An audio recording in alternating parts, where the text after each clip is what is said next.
In the shadows of New York City, a family built an empire on blood, fear, and betrayal. Their name was feared across the streets and whispered in the dark: the Gambino crime family, a legacy of power, violence, and ruthless ambition that still haunts the city.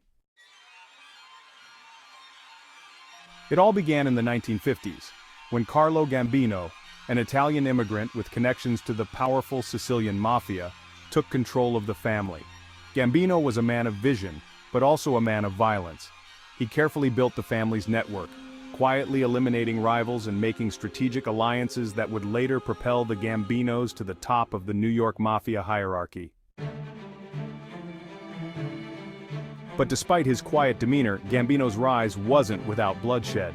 In 1957, Gambino ordered the infamous murder of Albert Anastasia, the boss of the powerful Anastasia crime family, marking the beginning of the Gambino family's rise to dominance.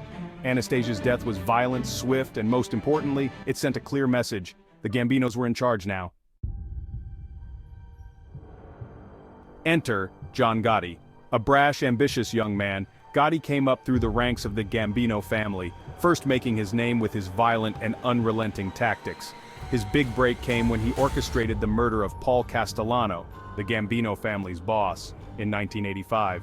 Castellano's death sent shockwaves through the mafia world, and it marked the beginning of Gotti's bloody ascent. Gotti's rise wasn't just because of his ruthlessness, it was his charisma. Known as the Dapper Don for his sharp suits and smooth talk, Gotti captivated the public.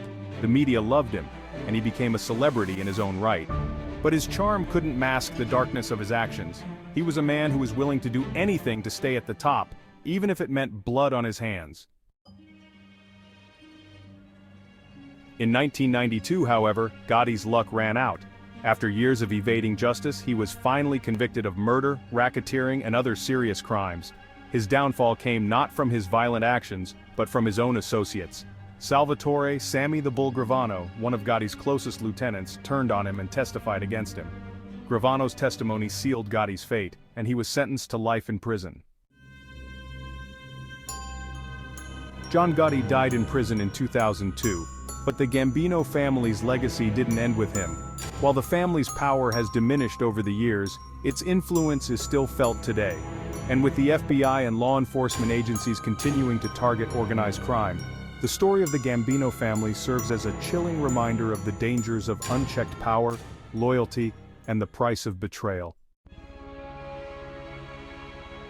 If you're intrigued by the dark stories of crime, corruption, and betrayal, don't forget to like this video, share it with those who crave chilling tales, and subscribe for more true crime stories that will keep you at the edge of your seat.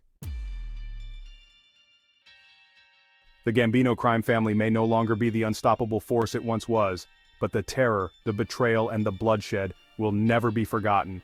In the world of organized crime, power is fleeting, but fear lasts forever.